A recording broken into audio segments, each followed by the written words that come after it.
Hello ಸ್ನೇಹಿತರೆ, ಈ ವಿಡಿಯೋದಲ್ಲಿ ನಾವೇನಪ್ಪ ಅಂತಂದರೆ ಗ್ರೂಪ್ ಪಿ ಎಕ್ಸಾಮ್ ನಡೀತಾ ಇದೆಯಲ್ಲ ನಾಳೆ. ಸೊ ಆ ಒಂದು ಗ್ರೂಪ್ ಪಿ ಎಕ್ಸಾಮ್ಗೆ ಹೆಲ್ಪ್ ಆಗೋ ರೀತಿಯಾಗಿ ಜಿಯೋಗ್ರಫಿ ಪ್ರಶ್ನೆಗಳನ್ನು ಡಿಸ್ಕಸ್ ಮಾಡ್ತಾ ಇದ್ವಿ. ಆಲ್ರೆಡಿ ಒಂದು ವಿಡಿಯೋ ಆಗಿದೆ. ಸೊ ಹೊಸ್ತಾ ಬಂದಿರೋರು ಈ ವಿಡಿಯೋ ನೋಡಿಕೊಂಡು ಆ ವಿಡಿಯೋನು ಕೂಡ ಸ್ವಲ್ಪ ನೋಡಿಕೊಡ್ರಿ. ತುಂಬ ಇಂಪಾರ್ಟೆಂಟ್ ಆಗಿರತಕ್ಕಂಥ ಪ್ರಶ್ನೆಗಳನ್ನು ಡಿಸ್ಕಸ್ ಮಾಡ್ತಾ ಹೋಗೋಣ. ಸೊ ಮೊದಲನೇ ಪ್ರಶ್ನೆ ಏನಿದೆ ನೋಡಿ, ನೀರಿನ ನಷ್ಟವನ್ನು ತುಂಬಿಕೊಳ್ಳಲು ಮರುಭೂಮಿ ಪ್ರದೇಶಗಳಲ್ಲಿನ ಕೆಳಗಿನ ಯಾವ ರೀತಿಯ ಎಲೆಗಳ ಮಾರ್ಪಾಡು ಆಗುತ್ತದೆ ಅಂತ ಕೇಳಿದ್ದಾರೆ.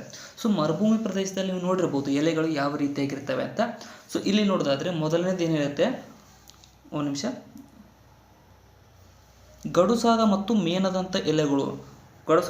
ಮೇನದಂಥ ಎಲೆಗಳನ್ನು ಮಾರ್ಪಾಡುಗೊಂಡಿರ್ತವೆ. ಸೊ ನೀವು ನೋಡಿರ್ಬೋದು ದಪ್ಪಗಿರ್ತವೆ. ಸೊ ಮೇಣದಂಥ ಎಲೆಗಳು ಒಂದನೇ ಸರಿಯಾಗುತ್ತೆ. ಅದೇ ರೀತಿಯಾಗಿ ಪುಟ್ಟ ಎಲೆಗಳು ಚಿಕ್ಕವಾಗಿರ್ತವೆ. ಸೊ ಇದು ಕೂಡ ಸರಿಯಾಗುತ್ತೆ. ಇನ್ನು ಎಲೆಗಳ ಬದಲು ಮುಳ್ಳುಗಳು ಉತ್ಪಾದನೆ ಆಗಿರ್ತವೆ. ಸೊ ಇಲ್ಲಿ 3 ಸರಿಯಾಗ್ತವೆ. ಆಪ್ಷನ್ ಡಿ ಇಲ್ಲಿ ಸರಿಯಾದಂಥ ಆಯ್ಕೆ ಆಗುತ್ತೆ ನೋಡಿ. ನೆಕ್ಸ್ಟ್, ಮಾನವ ಚಟುವಟಿಕೆಗಳ ಕಾರಣದಿಂದ ಈ ಕೆಳಗಿನ ಯಾವುದು ಅಥವಾ ಯಾವುವು ಇತ್ತೀಚಿನ ದಿನಗಳಲ್ಲಿ ಅತಿಯಾಗಿ ಒಣಗಿ ಅಥವಾ ಒಣಗಿವೆ ಅಂತ ಕೇಳಿದ್ದಾರೆ. ಸೊ ಯಾವುವು ಅತಿಯಾಗಿ ಒಣಗಿವೆ ಅಂತ ಅಂದರೆ ಅರಾಲ್ ಸಮುದ್ರ ಇದು ಅತಿಯಾಗಿ ಒಣಗಿರ್ತಕ್ಕಂಥ ಅಂದರೆ ಲವಣ ಜಾಸ್ತಿ ಆಗಿದೆ. ಸೊ ಒಣಗಿದೆ. ಸೊ ಒಂದನೇ ಸರಿಯಾಗುತ್ತೆ. ಇನ್ನು ಕಪ್ಪು ಸಮುದ್ರ ಇದು ಅಷ್ಟೊಂದೇನು ಒಣಗಿಲ್ಲ. ಸೊ ಇದಕ್ಕೆ ಏನಪ್ಪ ಅಂದರೆ ನದಿ ನೀರು ಜಾಸ್ತಿ ಹೋಗ್ತಾ ಇದೆ. ಸೊ ಅವು ಎವರೇಜ್ ಆಗಿದೆ. ಇನ್ನು ಬೈಕಲ್ ಸರೋವರ ಇದೆಯಲ್ಲ, ಅತ್ಯಂತ ಆಳವಾದ ಸರೋವರ. ಸೊ ಇದು ಕೂಡ ಅತಿಯಾಗಿ ಒಣಗ್ತಾ ಹೋಗ್ತಾ ಇದೆ. ಸೊ 1 ಮತ್ತು 3 ಇಲ್ಲಿ ಸರಿಯಾಗಿರ್ತಕ್ಕಂಥ ಆಯ್ಕೆಗಳಾಗ್ತವೆ. ಆಪ್ಷನ್ ಡಿ ಇಲ್ಲಿ ಸರಿಯಾದಂಥ ಆಯ್ಕೆ ಆಗುತ್ತೆ ನೋಡಿ. ನೆಕ್ಸ್ಟ್, ಬ್ಯಾಕ್ಗ್ರೌಂಡ್ ಸ್ವಲ್ಪ ನಾಯ್ಸ್ ಇದೆ, ಅಡ್ಜಸ್ಟ್ ಮಾಡಿಕೊಡ್ರಿ. ಭಾರತೀಯ ಕೃಷಿಯಲ್ಲಿನ ಪರಿಸ್ಥಿತಿಗೆ ಸಂಬಂಧಿಸಿದಂತೆ ಸಂರಕ್ಷಣೆ ಕೃಷಿ ಅಥವಾ ಎಂಬ ಪರಿಕಲ್ಪನೆಗೆ, ಸಂರಕ್ಷಣೆ ಕೃಷಿ ಅನ್ನುವಂಥ ಪರಿಕಲ್ಪನೆಗೆ ಪ್ರಾಮುಖ್ಯತೆ ಪಡೆದಿದೆ. ಕೆಳಗಿನ ಯಾವುದು ಸಂರಕ್ಷಣೆ ಕೃಷಿಯೊಳಗೆ ಬರುತ್ತದೆ ಅಂತ ಕೇಳಿದ್ದಾರೆ. ಸೊ ಸಂರಕ್ಷಣೆ ಕೃಷಿಗೆ ಸಂಬಂಧಪಟ್ಟಿರ್ತಕ್ಕಂತೆ ನೋಡೋದಾದರೆ ಏಕ ಬೆಳೆ ಪದ್ಧತಿಯನ್ನು ತಪ್ಪಿಸುವುದು. ಸೊ ಇದೇನು ಹಂಗೇನಿಲ್ಲ. ಸಂರಕ್ಷಣೆ ಕೃಷಿ ಅಂತಂದರೆ ಏಕ ಬೆಳೆ ಪದ್ಧತಿಯನ್ನು ತಪ್ಪಿಸ್ಬೇಕಂತ ಏನಿಲ್ಲ. ಸೊ ಒಂದನೇ ತಪ್ಪಾಗುತ್ತೆ. ಇನ್ನು ಕನಿಷ್ಠ ಉಳುಮೆ ಅಳವಡಿಸಿಕೊಳ್ಳುವುದು ಸರಿಯಾಗಿದೆ. ಸೊ ಅಂದರೆ ಉಳುಮೆನ ಕಡಿಮೆ ಮಾಡುವುದು ಇದರ ಒಂದು ಸಂರಕ್ಷಣೆ ಕೃಷಿಯ ಒಂದು ಪರಿಕಲ್ಪನೆಯಾಗಿದೆ. ಇನ್ನು ತೋಟಗಾರಿಕಾ ಬೆಳೆಗಳ ಸಾಗುವಳಿ ತಟ್ಟಿಸುವುದು, ತೋಟಗಾರಿಕೆನೂ ತಪ್ಪಿಸೋದಂತ ಹೇಳಿಲ್ಲ, ತೋಟಗಾರಿಕೆ ಬೆಳೆಸೋದೈತಿ ಇದ್ರೊಳಗಡೆ. ಸೊ 3ನೇ ತಪ್ಪಾಗುತ್ತೆ. ಇನ್ನು ಮಣ್ಣಿನ ಮೇಲ್ಮೈಯನ್ನು ಮುಚ್ಚಲು ಬೆಳೆ ಶೇಷಗಳನ್ನು ಬಳಸಿಕೊಳ್ಳುವುದು ಸರಿಯಾಗುತ್ತೆ. ಅಂದರೆ ಬೆಳೆ ಶೇಷಗಳನ್ನು ಬೆಳೆಯ ಉಳಿದಿರ್ತಾವಲ್ಲ, ಸೊ ಆ ಶೇಷವನ್ನು ಬಳಸಿ ಸುಡಲಾರದೆ ಸೊ ಮಣ್ಣಿನ ಮೇಲ್ಮೈಯನ್ನು ಮುಚ್ಚುವುದು ಒಂದು ಸಂರಕ್ಷಣೆ ಕೃಷಿಗೆ ಸಂಬಂಧಪಟ್ಟಿದ್ದಾಗಿದೆ. ಇನ್ನು ಸ್ಥಳವಾರು ಮತ್ತು ಋತುಮಾನವಾರು ಬೆಳೆ ಅನುಕ್ರಮಣಿಕೆ, ಬೆಳೆ ಬದಲಾವಣೆಯನ್ನು ಅಳವಡಿಸಿಕೊಳ್ಳುವುದು. ಅಂದರೆ ಋತು ಚೇಂಜ್ ಆದಂತೆ ಅಲ್ಲಿನ ಬೆಳೆಯನ್ನು ಬದಲು ಮಾಡ್ತಾ ಹೋಗೋದು ಈ ಒಂದು ಸಂರಕ್ಷಣಾ ಕೃಷಿಯ ಒಂದು ಭಾಗವಾಗಿದೆ. ಸೊ 5ನೇದು ಕೂಡ ಸರಿಯಾಗುತ್ತೆ. ಸೊ 1, 2, 4, 5 ಇಲ್ಲಿ ಮಾತ್ರ ಇಲ್ಲಿ ಸರಿಯಾದಂಥ ಆಯ್ಕೆಗಳಾಗ್ತವೆ. ನೆಕ್ಸ್ಟ್, ಕೆಳಗಿನ ಯಾವುದು ಕೃತಕ ಸರೋವರ ಅಂತ ಕೇಳಿದ್ದಾರೆ. ಸೊ ಇವುಗಳಲ್ಲಿ ನೋಡೋದಾದರೆ ಕೊಡೈಕೆನಾಲ್ ಇದೆಯಲ್ಲ, ತಮಿಳುನಾಡಿನಲ್ಲಿ ಕಂಡು ಬರ್ತಕ್ಕಂಥದ್ದು, ಇದೊಂದು ಕೃತಕ ಸರೋವರ ಆಗಿರುತ್ತೆ ಸ್ನೇಹಿತರೆ. ನೆಕ್ಸ್ಟ್, ಈ ಕೆಳಗಿನ ಯಾವುದು ಅಥವಾ ಯಾವುವು ನದಿ ಪಾತ್ರಗಳಲ್ಲಿ ಕೈಗೊಳ್ಳಲಾಗುವ ಅತಿಯಾದ ಮರಳು ಗಣಿಗಾರಿಕೆ ಸಂಭವನೀಯ ಪರಿಣಾಮವಾಗಿದೆ ಅಂತ ಕೇಳಿದ್ದಾರೆ. ಸೊ ಮರಳನ್ನು ಜಾಸ್ತಿ ತೆಗೆದಾಗ ಸೊ ಯಾವ ರೀತಿಯಾದ ಟೋಪೋಗ್ರಫಿಗಳು ಕಂಡು ಬರ್ತವೆ ಅಂತ ಕೇಳಿದ್ದಾರೆ. ಸೊ ಮೊದಲನೇದು ನದಿಯಲ್ಲಿ ಲವಣೀಯತೆ ಕಡಿಮೆ ಆಗುವುದು ಅಂತ ಕೊಟ್ಟಿದ್ದಾರೆ. ಸೊ ಇದು ತಪ್ಪು. ಲವಣೀಯತೆ ಏನು ಕಡಿಮೆ ಆಗಂಗಿಲ್ಲ, ಜಾಸ್ತಿ ಆಗುತ್ತೆ.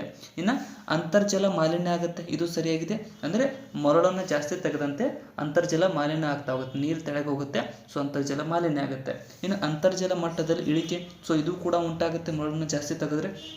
ಸೊ ಇಲ್ಲಿ 2 ಮತ್ತು 3 ಸರಿಯಾದಂಥ ಆಯ್ಕೆಗಳಾಗ್ತವೆ ನೋಡಿ. ನೆಕ್ಸ್ಟ್, ಕೃಷಿ ಮಣ್ಣುಗಳಿಗೆ ಸಂಬಂಧಿಸಿದಂತೆ ಈ ಕೆಳಗಿನ ಹೇಳಿಕೆಗಳನ್ನು ಪರಿಗಣಿಸಿ. ಕೃಷಿ ಮಣ್ಣುಗಳಿಗೆ ಸಂಬಂಧಪಟ್ಟಿರ್ತಕ್ಕಂತೆ ಮೇಲಿನ ಹೇಳಿಕೆಗಳಲ್ಲಿ ಯಾವುದು ಸರಿಯಾದದ್ದು ಅಂತ ಕೇಳಿದ್ದಾರೆ.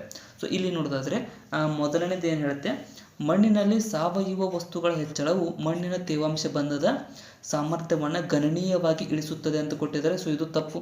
ಸೊ ಅಂದರೆ ಮಣ್ಣಿನಲ್ಲಿ ಸಾವಯವ ವಸ್ತುಗಳ ಹೆಚ್ಚಳ ಆದಂತೆ ತೇವಾಂಶ ಸಾಮರ್ಥ್ಯ ಕಡಿಮೆ ಆಗಂಗಿಲ್ಲ, ಸೊ ಅದು ಹೆಚ್ಚಿಗೆ ಆಗುತ್ತೆ. ಸೊ ಅದಕ್ಕೋಸ್ಕರ ಮಣ್ಣೇ ತಪ್ಪಾಗುತ್ತೆ. ಇನ್ನು ಗಂಧಕ ಚಕ್ರದಲ್ಲಿ ಮಣ್ಣು ಯಾವುದೇ ಪಾತ್ರ ವಹಿಸುವುದಿಲ್ಲ. ಸೊ ಇದು ಕೂಡ ತಪ್ಪಾಗುತ್ತೆ. ಗಂಧಕ ಚಕ್ರದಲ್ಲಿ ಮಣ್ಣು ಮೇನ್ ಪಾತ್ರ ವಹಿಸುತ್ತೆ. ಇನ್ನು ದೀರ್ಘಕಾಲೀನ ನೀರಾವರಿಯು ಕೃಷಿ ಭೂಮಿಗಳ ಲವಣೀಕರಣಕ್ಕೆ ಕೊಡುಗೆ ನೀಡಬಹುದಾಗಿದೆ, ಇದು ಸರಿಯಾಗುತ್ತೆ. ಸೊ ಅಂದರೆ ಜಾಸ್ತಿ ನೀರಾವರಿ ಮಾಡಿದರೆ ಕೃಷಿ ಭೂಮಿಯ ಲವಣೀಕರಣಗೊಳ್ಳುತ್ತೆ ಅಂತ ಕೊಟ್ಟಿದ್ದಾರೆ. ಸೊ ಇದು ಸರಿಯಾಗುತ್ತೆ.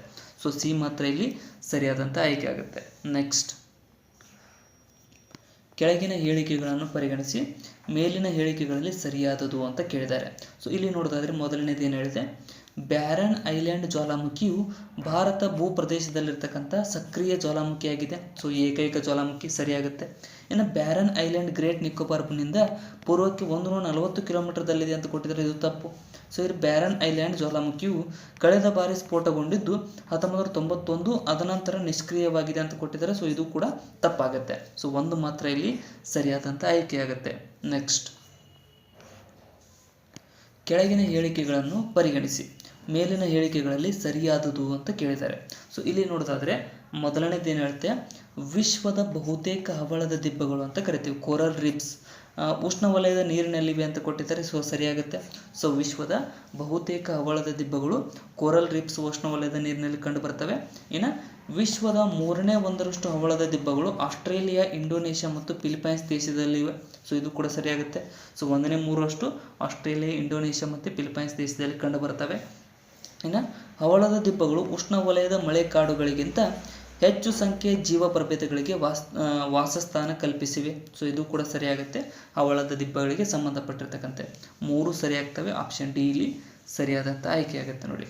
ನೆಕ್ಸ್ಟ್, ಕೆಳಗಿನ ಯಾವ ನಗರವು ದೆಹಲಿ ಮೂಲಕ ಹಾದು ಹೋಗುವಂತಹ ರೇಖಾಂಶಕ್ಕೆ ಅತ್ಯಂತ ಸಮೀಪದಲ್ಲಿದೆ ಅಂತ ಕೇಳಿದ್ದಾರೆ. ಸೊ ಯಾವ ನಗರ ದೆಹಲಿಯ ಮೂಲಕ ಹಾದು ಹೋಗ್ತಕ್ಕಂಥ ರೇಖಾಂಶಕ್ಕೆ ಅತ್ಯಂತ ಸಮೀಪದಲ್ಲಿದೆ ಅಂತ ಅಂದರೆ ಇಲ್ಲಿ ಬೆಂಗಳೂರು ಅತ್ಯಂತ ಸಮೀಪದಲ್ಲಿರ್ತಕ್ಕಂಥ ನಗರ ಆಗುತ್ತೆ. ನೆಕ್ಸ್ಟ್, ಕೆಳಗಿನ ಯಾವ ರಾಜ್ಯದಲ್ಲಿ ಪಕೂಯಿ ವನ್ಯಜೀವಿ ಅಭಯಾರಣ್ಯವಿದೆ ಅಂತ ಕೇಳಿದ್ದಾರೆ. ಸೊ ಪಕೂಯಿ ವನ್ಯಜೀವಿ ಅಭಯಾರಣ್ಯ ಕಂಡು ಬರ್ತಕ್ಕಂಥದ್ದು ಅರುಣಾಚಲ ಪ್ರದೇಶದಲ್ಲಿ. ಆಪ್ಷನ್ ಎ ಇಲ್ಲಿ ಸರಿಯಾದಂಥ ಆಯ್ಕೆಯಾಗುತ್ತೆ. ನೆಕ್ಸ್ಟ್, ಈ ಕೆಳಗಿನ ಹೇಳಿಕೆಗಳನ್ನು ಪರಿಗಣಿಸಿ ಮೇಲಿನ ಹೇಳಿಕೆಗಳಲ್ಲಿ ಯಾವುದು ಸರಿಯಾಗಿದೆ ಅಂತ ಕೇಳಿದ್ದಾರೆ. ಸೊ ಇಲ್ಲಿ ನೋಡೋದಾದರೆ ಮೊದಲನೇದು ನಿರ್ಣಾಯಕ ವನ್ಯಜೀವಿ ಆವಾಸ ಸ್ಥಾನ ಅಂತ ಕರಿತೀವಿ, ಕ್ರಿಟಿಕಲ್ ವೈಲ್ಡ್ ಲೈಫ್ ಹ್ಯಾಬಿಟಾಟ್ದ ವ್ಯಾಖ್ಯಾನವನ್ನು 2006ರ ಅರಣ್ಯ ಹಕ್ಕು ಕಾಯ್ದೆಯಲ್ಲಿ ಅಳವಡಿಸಲಾಗಿದೆ. ಒಂದನೇ ಸರಿಯಾಗುತ್ತೆ. 2006ರ ಅರಣ್ಯ ಹಕ್ಕು ಕಾಯ್ದೆಯಲ್ಲಿ ಕ್ರಿಟಿಕಲ್ ವೈಲ್ಡ್ ಲೈಫ್ ಹ್ಯಾಬಿಟ್ಯಾಟ್ದ ವ್ಯಾಖ್ಯಾನವನ್ನು ಅಳವಡಿಸಲಾಗಿದೆ. ಇನ್ನು ಭಾರತದಲ್ಲಿ ಮೊದಲ ಬಾರಿಗೆ ಬೈಗಾ ಬುಡಕಟ್ಟಿನವರು ಆವಾಸ ಸ್ಥಾನದ ಹಕ್ಕನ್ನು ನೀಡಲಾಗಿದೆ. ಸೊ ಇದು ಕೂಡ ಸರಿಯಾಗುತ್ತೆ. ಬೈಗಾ ಬುಡಕಟ್ಟಿಗೆ ಆವಾಸ ಸ್ಥಾನದ ಮೊದಲ ಹಕ್ಕನ್ನು ನೀಡಲಾಗಿರ್ತಕ್ಕಂಥದ್ದು. ಇನ್ನು ನೆಕ್ಸ್ಟ್ ನೋಡೋದಾದರೆ ಕೇಂದ್ರ ಪರಿಸರ ಮತ್ತು ಹವಾಮಾನ ಬದಲಾವಣೆ ಸಚಿವಾಲಯವು ಭಾರತ ಯಾವುದೇ ಭಾಗದಲ್ಲಿರುವ ಪ್ರಾಚೀನ ಮತ್ತು ಅಪಾಯದ ಅಂಚಿನಲ್ಲಿರುವ ಆದಿವಾಸಿ ಗುಂಪುಗಳ ಆವಾಸ ಸ್ಥಾನದ ಹಕ್ಕುಗಳನ್ನು ಅಧಿಕೃತವಾಗಿ ನಿರ್ಧರಿಸುತ್ತದೆ ಮತ್ತು ಘೋಷಿಸುತ್ತದೆ ಅಂತ ಕೊಟ್ಟಿದ್ದಾರೆ. ಸೊ ಇದು ಇಲ್ಲಿ ತಪ್ಪಾಗುತ್ತೆ. 1 ಮತ್ತು 2 ಮಾತ್ರ ಇಲ್ಲಿ ಸರಿಯಾದಂಥ ಆಯ್ಕೆಗಳಾಗ್ತವೆ. ನೆಕ್ಸ್ಟ್, ಮೆಡಿಟರೇನಿಯನ್ ಸಮುದ್ರವು ಕೆಳಗಿನ ಯಾವ ದೇಶಗಳ ಗಡಿಯಾಗಿದೆ ಅಂತ ಕೇಳ್ತಾರೆ. ಸೊ ಮೆಡಿಟರೇನಿಯನ್ ಸಮುದ್ರ ಯಾವ ದೇಶಗಳ ಗಡಿಯಾಗಿದೆ ಅಂತ ಅಂದರೆ ಜೋರ್ಡಾನ್ ದೇಶದ ಗಡಿಯಾಗಿದೆ, ಸರಿಯಾಗುತ್ತೆ. ಇರಾಕ್ ದೇಶದ ಗಡಿಯಲ್ಲಿ ಕೂಡ ಕಂಡುಬರುತ್ತೆ. ಇನ್ನು ಲೆಬನಾನ್ ಕೂಡ ಕಂಡುಬರುತ್ತೆ. ಸೊ ಡಿ ಮಾತ್ರ ಇಲ್ಲಿ ತಪ್ಪಾಗಿರ್ತಕ್ಕಂಥ, ಸಿರಿಯಾ ಬರಲ್ಲ. ಸೊ 1, 2 ಮತ್ತು 3 ಸರಿಯಾದಂಥ ಆಯ್ಕೆಗಳಾಗ್ತವೆ. ನೆಕ್ಸ್ಟ್, ಕೆಳಗಿನ ಹೇಳಿಕೆಗಳನ್ನು ಪರಿಗಣಿಸಿ ಮೇಲಿನವುಗಳಲ್ಲಿ ಸರಿಯಾದ ಹೇಳಿಕೆಗಳು ಅಂತ ಕೇಳಿದ್ದಾರೆ. ಸೊ ಇಲ್ಲಿ ನೋಡೋದಾದರೆ ಮೊದಲನೇ ಹೇಳಿಕೆ ಏನು ಹೇಳುತ್ತೆ ನೋಡಿ, ಏನಪ್ಪ ಅಂತಂದರೆ ಭಾರತದಲ್ಲಿ ಹಿಮಾಲಯಗಳು 5 ರಾಜ್ಯಗಳಲ್ಲಿ ಮಾತ್ರ ಹರಡಿಕೊಂಡಿವೆ, ತಪ್ಪು. ಇನ್ನು ಎರಡನೇದು ಪಶ್ಚಿಮ ಘಟ್ಟಗಳು 5 ರಾಜ್ಯಗಳಲ್ಲಿ ಮಾತ್ರ ಹರಡಿಕೊಂಡಿವೆ, ಇದು ಕೂಡ ತಪ್ಪಾಗುತ್ತೆ. ಸೊ ಇನ್ನು ಮೂರನೇದು ಪುಲಿಕಾಟ್ ಸರೋವರವು 2 ರಾಜ್ಯಗಳಲ್ಲಿ ಮಾತ್ರ ಹರಡಿಕೊಂಡಿದೆ ಅಂತ ಕೊಟ್ಟಿದ್ದಾರೆ. ಸೊ ಇದು ಸರಿಯಾದದ್ದು. ಆಪ್ಷನ್ ಬಿ 3 ಮಾತ್ರ ಸರಿಯಾದಂಥ ಆಯ್ಕೆ ಆಗುತ್ತೆ. ನೆಕ್ಸ್ಟ್, ಭಾರತೀಯ ಮಾನ್ಸೂನ್ ಮುನ್ಸೂಚನೆಯ ಸಂದರ್ಭದಲ್ಲಿ ಕೆಲವೊಮ್ಮೆ ಸುದ್ದಿಯಲ್ಲಿ ಬರತಕ್ಕಂಥ ಹಿಂದೂ ಮಹಾಸಾಗರ ದ್ವಿಧ್ರುವ ಅಥವಾ ಇಂಡಿಯನ್ ಓಷನ್ ಡೈಪೋಲ್ ಅಂತ ಕರಿತೀವಿ, IODಗೆ ಸಂಬಂಧಿಸಿದಂತೆ ಕೆಳಗಿನ ಯಾವ ಹೇಳಿಕೆಗಳು ಸರಿಯಾಗಿವೆ ಅಂತ ಕೇಳ್ತಾರೆ. ಸೊ ಇಲ್ಲಿ ನೋಡೋದಾದರೆ ಮೊದಲನೇದು ಏನು ಹೇಳುತ್ತೆ, ಉಷ್ಣವಲಯದ ಪಶ್ಚಿಮ ಹಿಂದೂ ಮಹಾಸಾಗರ ಮತ್ತು ಉಷ್ಣವಲಯದ ಪೂರ್ವ ಪೆಸಿಫಿಕ್ ಸಾಗರಗಳ ಸಾಗರ ಮೇಲ್ಮೈ ತಾಪಮಾನಗಳ ನಡುವಿನ ವ್ಯತ್ಯಾಸವು IOD ವಿದ್ಯಮಾನದ ಲಕ್ಷಣವಾಗಿದೆ ಅಂತ ಕೊಟ್ಟಿದ್ದಾರೆ. ಸೊ ಇದು ಇಲ್ಲಿ ತಪ್ಪಾಗಿರುತ್ತೆ. ಇನ್ನು ಎರಡನೇದು IOD ವಿದ್ಯಮಾನ ಒಂದು ಮಾನ್ಸೂನ್ ಮೇಲಿನ ಎಲ್ ನೀನೋ ಪರಿಣಾಮವೊಂದನ್ನು ಪ್ರಭಾವಿಸಬಲ್ಲದು ಅಂತ ಕೊಟ್ಟಿದ್ದಾರೆ. ಸೊ ಎರಡನೇದು ಮಾತ್ರ ಇಲ್ಲಿ IODಗೆ ಅಂದರೆ ಇಂಡಿಯನ್ ಓಷನ್ ಡೈಪೋಲ್ಗೆ ಸಂಬಂಧಪಟ್ಟಿರ್ತಕ್ಕಂತೆ ಸರಿಯಾದಂಥ ಆಯ್ಕೆಯಾಗುತ್ತೆ. ನೆಕ್ಸ್ಟ್, ಸ್ವಲ್ಪ ಸ್ಪೀಡಾಗಿ ಹೋಗ್ತಾ ಇದ್ದೀನಿ ಸ್ನೇಹಿತರೆ, ಸೊ ಸಮಯ ಕಡಿಮೆ ಇರುವ ಕಾರಣ. ನೆಕ್ಸ್ಟ್, ಒಂದು ವೇಳೆ ನೀವು ಗೆರಿಯಲ್ ಅಥವಾ ಉದ್ದ ಮೂತಿಯ ಏಷ್ಯಾದ ಮೊಸಳೆ ಅಂತ ಕರಿತೀವಿ. ಗೆರಿಯಲನ್ನು ನೀವು ಟಿ ವಿಲಿ ಕೂಡ ನೋಡಿರ್ಬೋದು. ಸೊ ಗೂಗಲ್ ಸರ್ಚ್ ಮಾಡಿದ್ರೆ ಕಾಣುತ್ತೆ. ಸೊ ಅವುಗಳ ಸ್ವಾಭಾವಿಕ ಆವಾಸ ಸ್ಥಾನದಲ್ಲಿ ನೋಡಬೇಕೆಂದರೆ ಕೆಳಗಿನ ಯಾವುದು ಅತ್ಯಂತ ಉತ್ತಮ ಭೇಟಿ ತಾಣ ಅಂತ ಕೇಳಿದ್ದಾರೆ. ಸೊ ಗೆರಿಯಲ್ಗಳು ನಮ್ಮ ದೇಶದಲ್ಲಿ ಎಲ್ಲಿ ಹೆಚ್ಚಾಗಿ ಕಂಡುಬರ್ತವೆ ಅಂತಂದರೆ ಚಂಬಲ್ ನದಿಯಲ್ಲಿ ಅವುಗಳ ಆವಾಸ ಸ್ಥಾನ ಹೆಚ್ಚಾಗಿ ಕಂಡುಬರ್ತಕ್ಕಂಥದ್ದು. ನೆಕ್ಸ್ಟ್, ಕೃಷಿ ಕ್ಷೇತ್ರದಲ್ಲಿ ಕೆಳಗಿನ ಯಾವ ಪದ್ಧತಿಗಳು ಜಲ ಸಂರಕ್ಷಣೆಗೆ ಸಹಾಯಕವಾಗಿವೆ ಅಂತ ಕೇಳಿದ್ದಾರೆ. ಸೊ ಜಲ ಸಂರಕ್ಷಣೆಗೆ ಯಾವ ಪದ್ಧತಿಗಳು ಸಹಾಯಕ ಅಂತ ಅಂದರೆ ಇಲ್ಲಿ ಮೊದಲನೇದಾಗಿ ಭೂಮಿಯನ್ನು ಕಡಿಮೆ ಉಳುಮೆ ಮಾಡುವುದು ಅಥವಾ ಉಳುಮೆ ಮಾಡದೇ ಇರುವುದು ಜಲ ಸಂಗ್ರಹವಾಗುತ್ತೆ, ಒಂದನೇದು ಸರಿಯಾಗುತ್ತೆ. ಇನ್ನು ಭೂಮಿಗೆ ನೀರುಣಿಸುವ ಮೊದಲು ಜಿಪ್ಸಮ್ ಲವಣ ಸಿಂಪಡಿಸುವುದು, ಇದು ಕೂಡ ಜಲ ಸಂಗ್ರಹಣೆಗೆ ಸಂಬಂಧಪಟ್ಟಿಲ್ಲ, ಇದು ಎರಡನೇ ತಪ್ಪಾಗುತ್ತೆ ಸ್ನೇಹಿತರೆ. ಸೊ ಜಲ ಸಂಗ್ರಹಣೆ ಆಗಂಗಿಲ್ಲ ಈ ಟೈಪ್ ಕಡೆ. ಇನ್ನು ನೆಕ್ಸ್ಟ್, ಕೊಯ್ಲಿನ ನಂತರ ಬೆಳೆಯ ನಿರುಪಯುಕ್ತ ಭಾಗವನ್ನು ಅಥವಾ ಕೊರೆ ಭೂಮಿಯನ್ನು ಹಾಗೆ ಬಿಡುವುದು ಕೂಡ ಒಂದು ಜಲ ಸಂಗ್ರಹಣೆ ವ್ಯವಸ್ಥೆ ಆಗುತ್ತೆ. ಸೊ 1 ಮತ್ತು 3 ಇಲ್ಲಿ ಸರಿಯಾದಂಥ ಆಯ್ಕೆ ಆಗ್ತವೆ. ನೆಕ್ಸ್ಟ್, ಕೆಳಗಿನ ಯಾವುದಕ್ಕೆ ಸಂಬಂಧಿಸಿದಂತೆ ಪದ ಸ್ಟ್ರೈಪ್ಸ್ ಅನ್ನುವಂಥದ್ದು ಕೆಲವೊಮ್ಮೆ ಸುದ್ದಿಯಲ್ಲಿ ಕಂಡು ಬಂದಿತ್ತು ಅಂತ ಕೇಳ್ತಾರೆ. ಸೊ ಸ್ಟ್ರೈಪ್ಸ್ ಅನ್ನುವಂಥದ್ದು ಯಾವುದಕ್ಕೆ ಸಂಬಂಧಿಸಿದ ಪದವಾಗಿದೆ ಅಂತ ಅಂದರೆ ಇದು ಆಪ್ಷನ್ ಬಿ, ಹುಲಿ ಮೀಸಲು ಪ್ರದೇಶಗಳ ನಿರ್ವಹಣೆಗೆ ಸಂಬಂಧಿಸಿರತಕ್ಕಂಥ ಪದವಾಗುತ್ತೆ. ನೆಕ್ಸ್ಟ್, ಚಬಹಾರ್ ಬಂದರನ್ನು ಭಾರತದ ಅಭಿವೃದ್ಧಿಪಡಿಸುತ್ತಿರುವ ಮಹತ್ವವೇನು ಅಂತ ಕೇಳ್ತಾರೆ. ಸೊ ಚಬಹಾರ್ ಬಂದರನ್ನು ಯಾಕೆ ಅಭಿವೃದ್ಧಿಪಡಿಸಲಾಗುತ್ತಿದೆ ಅಂತಂದರೆ ಅಫ್ಘಾನಿಸ್ತಾನ ಮತ್ತು ಮಧ್ಯ ಏಷ್ಯಾಗಳೊಂದಿಗೆ ಸಂಪರ್ಕ ಸಾಧಿಸಲು ಭಾರತವು ಪಾಕಿಸ್ತಾನದ ಮೇಲೆ ಅವಲಂಬಿತವಾಗಬೇಕಾಗಿಲ್ಲ. ಸೊ ಅದಕ್ಕೋಸ್ಕರನೇ ಚಬಹಾರ್ ಬಂದರನ್ನು ಸ್ಥಾಪಿಸಲಾಗ್ತಾ ಇದೆ. ನೆಕ್ಸ್ಟ್, ಭಾರತದಲ್ಲಿ ವನ್ಯಜೀವಿ ಅಂದರೆ ಸಂರಕ್ಷಣಾ ಕಾಯ್ದೆ 1972ರ 1ನೇ ಪರಿಶಿಷ್ಟದಡಿ ಆಮೆಯ ಒಂದು ಪ್ರಭೇದವು ಸಂರಕ್ಷಿಸಲ್ಪಟ್ಟಿದೆ ಎಂದು ಘೋಷಿತವಾದರೆ ಅದು ಏನನ್ನು ಸೂಚಿಸುತ್ತದೆ ಅಂತ ಕೇಳಿದ್ದಾರೆ. ಸೊ ಆಮೆ 1972ರ 1ನೇ ಪರಿಶಿಷ್ಟದಡಿಯಲ್ಲಿ ಆಮೆಯ ಒಂದು ಪ್ರಭೇದ ಸಂರಕ್ಷಿತವಾಗಿಟ್ಟಿದೆ ಅಂತ ಘೋಷಿಸಿದರೆ ಸೊ ಅದು ಏನನ್ನು ಸೂಚಿಸುತ್ತದೆ ಅಂತ ಅಂದರೆ ಇಲ್ಲಿ ನೋಡಿ, ಹುಲಿಗೆ ನೀಡಲಾಗುವ ಸಂರಕ್ಷಣೆಯ ಮಟ್ಟವನ್ನೇ ಅದು ಕೂಡ ಅನುಭವಿಸುತ್ತದೆ ಅನ್ನುವುದು ಅದರ ಅರ್ಥ ಆಗುತ್ತೆ. 1ನೇ ಪರಿಶಿಷ್ಟ ಅಂತ ಅಂದರೆ ಹುಲಿಗೂ ಕೂಡ ಸೇಮು, ಸಿಂಹಕ್ಕೂ ಕೂಡ ಸೇಮ್ ಕೊಡುತ್ತೆ. ಸೊ ಅದೇ ರೀತಿಯಾಗಿ ಆಪ್ಷನ್ ಎ ಇಲ್ಲಿ ಸರಿಯಾದಂಥ ಆಯ್ಕೆ ಆಗುತ್ತೆ. ನೆಕ್ಸ್ಟ್, ಈ ಕೆಳಗಿನವುಗಳಲ್ಲಿ ಯಾವುದು ಗ್ರೇಟ್ ನಿಕೋಬಾರ್ಗೆ ಭೌಗೋಳಿಕವಾಗಿ ಹತ್ತಿರವಿದೆ ಅಂತ ಕೇಳಿದ್ದಾರೆ. ಸೊ ಗ್ರೇಟ್ ನಿಕೋಬಾರ್ಗೆ ಭೌಗೋಳಿಕವಾಗಿ ಹತ್ತಿರವಿರತಕ್ಕಂಥದ್ದು ಸುಮಾತ್ರ ಐಲ್ಯಾಂಡ್ ಹತ್ತಿರವಾಗಿದೆ. ಆಪ್ಷನ್ ಎ ಇಲ್ಲಿ ಸರಿಯಾದಂಥ ಆಯ್ಕೆ ಆಗುತ್ತೆ. ನೆಕ್ಸ್ಟ್, ತೀಸ್ತಾ ನದಿಗೆ ಸಂಬಂಧಿಸಿದಂತೆ ಕೆಳಗೆ ಕೊಡಲಾಗಿರುವ ಹೇಳಿಕೆಗಳನ್ನು ಪರಿಗಣಿಸಿ. ತೀಸ್ತಾ ನದಿಗೆ ಸೊ ಮೇಲಿನ ಹೇಳಿಕೆಗಳಲ್ಲಿ ಯಾವುದು ಸರಿ ಅಂತ ಕೇಳಿದ್ದಾರೆ. ಸೊ ಇಲ್ಲಿ ನೋಡೋದಾದರೆ ಮೊದಲನೇದು ಏನು ಹೇಳುತ್ತೆ, ತೀಸ್ತಾ ನದಿ ಮೂಲವು ಬ್ರಹ್ಮಪುತ್ರ ನದಿ ಮೂಲವೇ ಆಗಿದ್ದು ಆದರೆ ಅದು ಸಿಕ್ಕಿಂ ಮೂಲಕ ಹರಿಯುತ್ತದೆ ಅಂತ ಕೊಟ್ಟಿದ್ದಾರೆ. ಸೊ ಇದು ತಪ್ಪು. ಸೊ ತೀಸ್ತಾ ನದಿ ಬ್ರಹ್ಮಪುತ್ರದ ಮೂಲ ಅಲ್ಲ ಇದು. ಸೊ ಅದಕ್ಕೋಸ್ಕರನೇ ತಪ್ಪಾಗುತ್ತೆ. ಇನ್ನು ಬ್ರಹ್ಮಪುತ್ರದ ಮೂಲ ಅಲ್ಲ ಇದು. ನೆಕ್ಸ್ಟ್, ರಂಗಿತಾ ನದಿಯು ಸಿಕ್ಕಿಂನಲ್ಲಿ ಹುಟ್ಟುತ್ತದೆ ಹಾಗೂ ಅದು ತೀಸ್ತಾ ನದಿಯ ಉಪನದಿಯಾಗಿದೆ ಅಂತ ಕೊಟ್ಟಿದ್ದಾರೆ. ಸೊ ರಂಗಿತಾ ನದಿ ಸಿಕ್ಕಿಂನಲ್ಲಿ ಹುಟ್ಟುತ್ತದೆ ಮತ್ತು ತೀಸ್ತಾ ನದಿ ಉಪನದಿಯಾಗಿದೆ ಅನ್ನೋದು ಸರಿಯಾಗುತ್ತೆ. ಸೊ ಸರಿಯಾಗಿದೆ. ಇನ್ನು ಭಾರತ ಬಾಂಗ್ಲಾದೇಶಗಳ ಗಡಿಯಲ್ಲಿ ಹರಿದು ತೀಸ್ತಾ ನದಿ ಬಂಗಾಳ ಕೊಲ್ಲಿಯನ್ನು ಸೇರುತ್ತದೆ, ಇದು ಕೂಡ ಸರಿಯಾಗುತ್ತೆ. ಸೊ ತೀಸ್ತಾ ನದಿಗೆ ಸಂಬಂಧಪಟ್ಟಿರ್ತಕ್ಕಂತೆ 2 ಮತ್ತು 3 ಸರಿಯಾದಂಥ ಆಯ್ಕೆಗಳಾಗ್ತವೆ. ನೆಕ್ಸ್ಟ್, ವನ್ಯಜೀವಿ ಸಂರಕ್ಷಣಾ ಕಾಯ್ದೆ 1972ರ ಪ್ರಕಾರ ಕೆಳಗಿನ ಯಾವ ಪ್ರಾಣಿಯನ್ನು ಕಾಯ್ದೆ ಒದಗಿಸಿರುವ ಕೆಲವು ಉಪಬಂಧಗಳನ್ನು ಹೊರತುಪಡಿಸಿ ಯಾವುದೇ ವ್ಯಕ್ತಿ ಬೇಟೆಯಾಡುವಂತಿಲ್ಲ ಅಂತ ಕೇಳಿದ್ದಾರೆ. ಸೊ ಇಲ್ಲೊಂದು ಸ್ವಲ್ಪ ಕ್ವಶನ್ ಇದಾಗಿದೆ. ಸೊ ಇದನ್ನು ಸ್ಕಿಪ್ ಮಾಡೋಣ ಸ್ನೇಹಿತರೆ. ನೆಕ್ಸ್ಟ್, ಇದು ಕೂಡ ಹಂಗೆ ಆಗಿದೆ, ಇದನ್ನು ಕೂಡ ಸ್ಕಿಪ್ ಮಾಡೋಣ. ನೆಕ್ಸ್ಟ್ ಹೋಗೋಣ. ಕೆಳಗಿನ ಯಾವ ಪ್ರದೇಶದಲ್ಲಿ ಗ್ರೇಟ್ ಇಂಡಿಯನ್ ಹಾರ್ನ್ಬಿಲ್ ಅನ್ನು ಅದರ ಆವಾಸ ಸ್ಥಾನದಲ್ಲಿ ನೀವು ಕಾಣುತ್ತೀರಿ ಅಂತ ಕೇಳಿದ್ದಾರೆ. ಸೊ ಇದು ಎಲ್ಲಿಯಪ್ಪ ಅಂತಂದರೆ ಭಾರತದ ವಾಯವ್ಯ ಭಾಗದ ಮರಳು ಭೂಮಿಯಲ್ಲಿ ನಾವು ಗ್ರೇಟ್ ಇಂಡಿಯನ್ ಬಸ್ಟರ್ಡನ್ನು ಕಾಣಬಹುದಾಗಿದೆ. ನೆಕ್ಸ್ಟ್, ಇವುಗಳಲ್ಲಿ ಯಾವುದು national Ganga river basin authority ಅಥವಾ ಗಂಗಾ ನದಿ ಕಣಿವೆ ರಾಷ್ಟ್ರೀಯ ಪ್ರಾಧಿಕಾರ NGRB ಅಂತ ಕರಿತೀವಿ, ಅದರ ಪ್ರಮುಖ ಲಕ್ಷಣಗಳು ಅಂತ ಕೇಳಿದ್ದಾರೆ. ಸೊ ಅದರ ಪ್ರಮುಖ ಲಕ್ಷಣಗಳು ಯಾವುವು ಅಂತ ಅಂದರೆ ಇಲ್ಲಿ ಒಂದೊಂದಾಗಿ ಓದ್ತಾ ಹೋಗೋಣ ನೋಡಿ. ನದಿ ಕಣಿವೆಯು ಯೋಜನೆ ಮತ್ತು ನಿರ್ವಹಣೆಯ ಘಟಕವಾಗಿದೆ, ಸರಿಯಾಗುತ್ತೆ. ಅದರ ಪ್ರಮುಖ ಲಕ್ಷಣ ಆಗುತ್ತೆ NGRB ಇತ್ತು. ಇನ್ನು ಎರಡನೇದು ಏನು ಹೇಳುತ್ತೆ, ಅದು ರಾಷ್ಟ್ರೀಯ ಮಟ್ಟದಲ್ಲಿ ನದಿ ಸಂರಕ್ಷಣಾ ಪ್ರಯತ್ನಗಳಿಗೆ ಮಂಚೂಣಿಯನ್ನು ಒದಗಿಸಿದೆ. ಇದು ಕೂಡ ಸರಿಯಾಗುತ್ತೆ. ರಾಷ್ಟ್ರೀಯ ಮಟ್ಟದಲ್ಲಿ ನದಿ ಸಂರಕ್ಷಣೆಗಾಗಿ ಪ್ರಯತ್ನಗಳಿಗೆ ಮಂಚೂಣಿಯನ್ನು ಕೂಡ ಒದಗಿಸಿದೆ. ಇನ್ನು ನದಿ ಹರಿಯುವ ರಾಜ್ಯಗಳ ಮುಖ್ಯಮಂತ್ರಿಗಳಲ್ಲಿ ಒಬ್ಬರು ಪರ್ಯಾಯ ಪದ್ಧತಿಯಲ್ಲಿ NGRBAಗೆ ಚೇರ್ಮನ್ ಆಗುತ್ತಾರೆ ಅಂತ ಕೊಟ್ಟಿದ್ದಾರೆ. ಸೊ ಇದು ತಪ್ಪು. ಸೊ 1 ಮತ್ತು 2 ಮಾತ್ರ ಇಲ್ಲಿ ಸರಿಯಾದಂಥ ಆಯ್ಕೆಗಳಾಗ್ತವೆ. ನೆಕ್ಸ್ಟ್, ಭಾರತ ಸರ್ಕಾರವು ಕೃಷಿಯಲ್ಲಿ ಬೇವು ಲೇಪಿತ ಯೂರಿಯಾವನ್ನು ಉತ್ತೇಜಿಸುತ್ತಿದೆ ಏಕೆಂದರೆ ಅಂತ ಕೇಳಿದ್ದಾರೆ.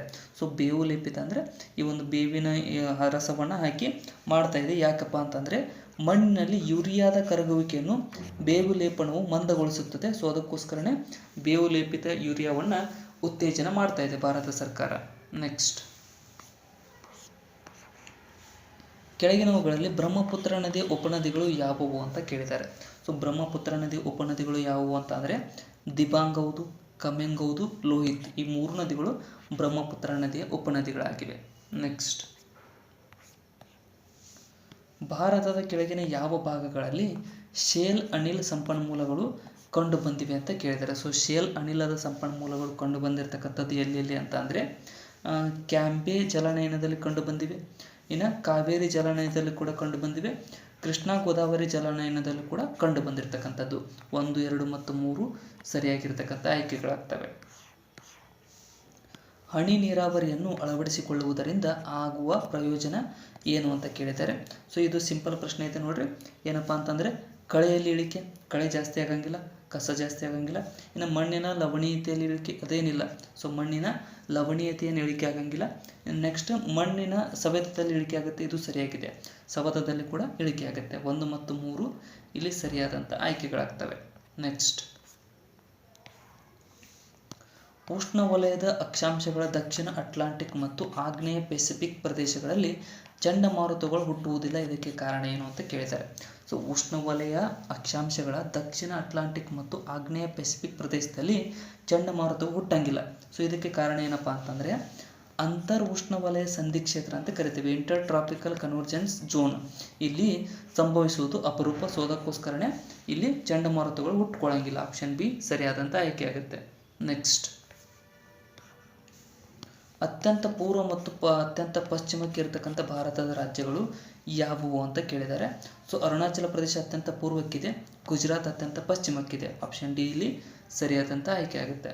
ನೆಕ್ಸ್ಟ್, 8 ಮೂಲ ಕೈಗಾರಿಕೆಗಳ ಸೂಚಿಯಲ್ಲಿ ಯಾವುದಕ್ಕೆ ಹೆಚ್ಚಿನ ಮೌಲಿಕ ತೂಕ ನೀಡಲಾಗಿದೆ ಅಂತ ಕೇಳಿದ್ದಾರೆ.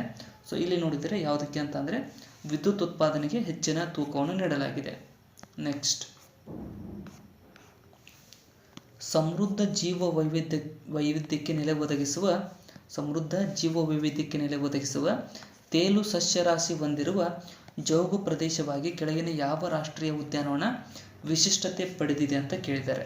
ಸೊ ಯಾವುದಪ್ಪ ಅಂತಂದರೆ ಕೈಬುಲ್ ಲಮ್ಜಾವು ರಾಷ್ಟ್ರೀಯ ಉದ್ಯಾನವನ ಇದೆಯಲ್ಲ. ಸೊ ಇದು ಏನಪ್ಪ ಅಂದರೆ ತೇಲು ಸಸ್ಯರಾಶಿ ಹೊಂದಿರತಕ್ಕಂಥ ಜೌಗು ಪ್ರದೇಶವಾಗಿ ಒಂದು ರಾಷ್ಟ್ರೀಯ ಉದ್ಯಾನವನ ವಿಶಿಷ್ಟತೆಯನ್ನು ಪಡೆದಿರತಕ್ಕಂಥ ಉದ್ಯಾನವನವಾಗುತ್ತೆ, ಮಣಿಪುರದಲ್ಲಿರ್ತಕ್ಕಂಥದ್ದು. ನೆಕ್ಸ್ಟ್, ವಿಷುವವೃತ್ತ ಪ್ರತಿ ಪ್ರವಾಹ ಅಂದರೆ ಇಕ್ವೆಟೋರಿಯಲ್ ಕೌಂಟರ್ ಕರೆಂಟ್ದ ಪೂರ್ವದೆಡೆ ಪ್ರಹರಿಸಲು ಕಾರಣ ಏನು ಅಂತ ಕೇಳಿದ್ದಾರೆ. ಸೊ ಏನಪ್ಪ ಕಾರಣ ಅಂತ ಅಂದರೆ ಇದು 2 ವಿಷುವವೃತ್ತ ಪ್ರವಾಹಗಳು ಸಂಧಿಸುವುದು ಇದಕ್ಕೆ ಮುಖ್ಯವಾದ ಕಾರಣವಾಗುತ್ತೆ. ನೆಕ್ಸ್ಟ್, ಕೆಳಗಿನ ಜೋಡಿಗಳನ್ನು ಪರಿಗಣಿಸಿ. ಪುಣ್ಯಕ್ಷೇತ್ರ ಮತ್ತು ಸ್ಥಳಗಳು. ಸೊ ಇಲ್ಲಿ ನೋಡೋದಾದರೆ ಮೊದಲನೇದು ಏನು ಹೇಳುತ್ತೆ. ಸೊ ಶ್ರೀಶೈಲಂ ನಲ್ಲಮಲ ಬೆಟ್ಟದಲ್ಲಿ ಕಂಡುಬರುತ್ತೆ, ಸರಿಯಾಗಿದೆ. ಓಂಕಾರೇಶ್ವರ ಅನ್ನುವಂಥದ್ದು ಮಹಾರಾಷ್ಟ್ರದಲ್ಲಿ ಕಂಡುಬರುತ್ತೆ, ಬಟ್ ಇದು ತಪ್ಪಾಗಿದೆ. ಇನ್ನು ಪುಷ್ಕರ ಅನ್ನುವಂಥದ್ದು ಕೂಡ ತಪ್ಪಾಗಿದೆ, ಮಹಾದೇವ ಬೆಟ್ಟಗಳು. ಸೊ 1ನೇದು ಮಾತ್ರ ಇಲ್ಲಿ ಸರಿಯಾದಂಥ ಆಯ್ಕೆ ಆಗುತ್ತೆ. ನೆಕ್ಸ್ಟ್, ಭಾರತದಲ್ಲಿ ಕಂಡುಬರುವ ಡ್ಯೂಗ್ಯಾಂಗ್ ಸಸ್ತನಿ ಪ್ರಾಣಿ ಕುರಿತಂತೆ ಕೆಳಗಿನ ಹೇಳಿಕೆಗಳನ್ನು ಪರಿಗಣಿಸಿ. ಡ್ಯೂಗ್ಯಾಂಗ್ ಸಂಬಂಧಪಟ್ಟಿರ್ತಕ್ಕಂತೆ ಇಲ್ಲಿ ನೋಡೋದಾದರೆ ಅದು ಶಾಕಾಹಾರಿ ಸಮುದ್ರ ಪ್ರಾಣಿಯಾಗಿದೆ, ಸರಿಯಾಗುತ್ತೆ ಡ್ಯೂಗ್ಯಾಂಗ್ ಅನ್ನುವಂಥದ್ದು. ಇನ್ನು ಭಾರತದ ಕರಾವಳಿಯುದ್ದಕ್ಕೂ ಅದು ಕಂಡುಬರುತ್ತದೆ ಅಂತ ಕೊಟ್ಟಿದ್ದಾರೆ. ಸೊ ಇದು ತಪ್ಪು. ಭಾರತದ ಕರಾವಳಿಯುದ್ದಕ್ಕೂ ಅದು ಕಂಡುಬರಂಗಿಲ್ಲ. ಇನ್ನು ಅದಕ್ಕೆ 1972ರ ವನ್ಯಜೀವಿ ಸಂರಕ್ಷಣಾ ಕಾನೂನಿನ ಪರಿಶಿಷ್ಟದಡಿಯಲ್ಲಿ ರಕ್ಷಣೆಯನ್ನು ನೀಡಲಾಗಿದೆ, ಇದು ಸರಿಯಾಗುತ್ತೆ. ಸೊ 1 ಮತ್ತು 3 ಮಾತ್ರ ಇಲ್ಲಿ ಸರಿಯಾದಂಥ ಆಯ್ಕೆಗಳಾಗ್ತವೆ ನೋಡಿ. ನೆಕ್ಸ್ಟ್, ಕೆಳಗಿನ ಯಾವುದು ಭಾರತ ರಾಷ್ಟ್ರೀಯ ಜಲಚರ ಪ್ರಾಣಿ ಅಂತ ಕೇಳಿದ್ದಾರೆ. ಸೊ ಇದು ಸಿಂಪಲ್ ಪ್ರಶ್ನೆ ಇದೆ, ಏನಪ್ಪ ಅಂತಂದರೆ ಆಪ್ಷನ್ ಸಿ ಗಂಗಾ ನದಿ ಡಾಲ್ಫಿನ್ ಭಾರತದ ರಾಷ್ಟ್ರೀಯ ಜಲಚರ ಪ್ರಾಣಿಯಾಗುತ್ತೆ. ನೆಕ್ಸ್ಟ್, ಕೆಳಗಿನ ನದಿಗಳನ್ನು ಪರಿಗಣಿಸಿ. ಸೊ ಇಲ್ಲಿ ಮೇಲಿನವುಗಳಲ್ಲಿ ಗೋದಾವರಿ ಉಪನದಿಗಳು ಯಾವುವು ಅಂತ ಕೇಳಿದ್ದಾರೆ. ಸೊ ಇಲ್ಲಿ ನೋಡೋದಾದರೆ ಇಂದ್ರಾವತಿ ಹೌದು, ಅದೇ ರೀತಿಯಾಗಿ ಪ್ರಣಾಹಿತ ಹೌದು. ಸೊ 2 ಮತ್ತು 3 ಮಾತ್ರ ಇಲ್ಲಿ ಗೋದಾವರಿ ನದಿಯ ಉಪನದಿಗಳಾಗ್ತವೆ. ಸ್ವಲ್ಪ ಬ್ಯಾಕ್ಗ್ರೌಂಡ್ ವಾಯ್ಸ್ ಆಗ್ತಾ ಇದೆ. ನೆಕ್ಸ್ಟ್, ಭಾರತದ ಕೆಳಗಿನ ಯಾವ ವಲಯವು ಮ್ಯಾಂಗ್ರೋ ಅಥವಾ ಕಂದಾಳ ಕಾಡು, ನಿತ್ಯ ಹರಿದ್ವರ್ಣ ಅರಣ್ಯ ಮತ್ತು ಎಲೆ ಉದುರುವ ಮರಗಳ ಕಾಡನ್ನು ಹೊಂದಿದೆ ಅಂತ ಕೇಳಿದ್ದಾರೆ. ಸೊ ಯಾವುದಪ್ಪ ಅಂತಂದರೆ ಇದು ಅಂಡಮಾನ್ ಮತ್ತು ನಿಕೋಬಾರ್ ದ್ವೀಪಗಳು ಹೊಂದಿರತಕ್ಕಂಥದ್ದು. ಆಪ್ಷನ್ ಡಿ ಇಲ್ಲಿ ಸರಿಯಾಗುತ್ತೆ. ಸೊ ಇಲ್ಲಿಗೆ ಇವತ್ತಿನ ಒಂದು ಪ್ರಶ್ನೆಗಳ ಡಿಸ್ಕಷನ್ ಮುಕ್ತಾಯಗೊಂಡಿದೆ. ಕೊನೆವರೆಗೂ ನೋಡಿದ್ದಕ್ಕೆ ಎಲ್ಲರಿಗೂ ಧನ್ಯವಾದಗಳು.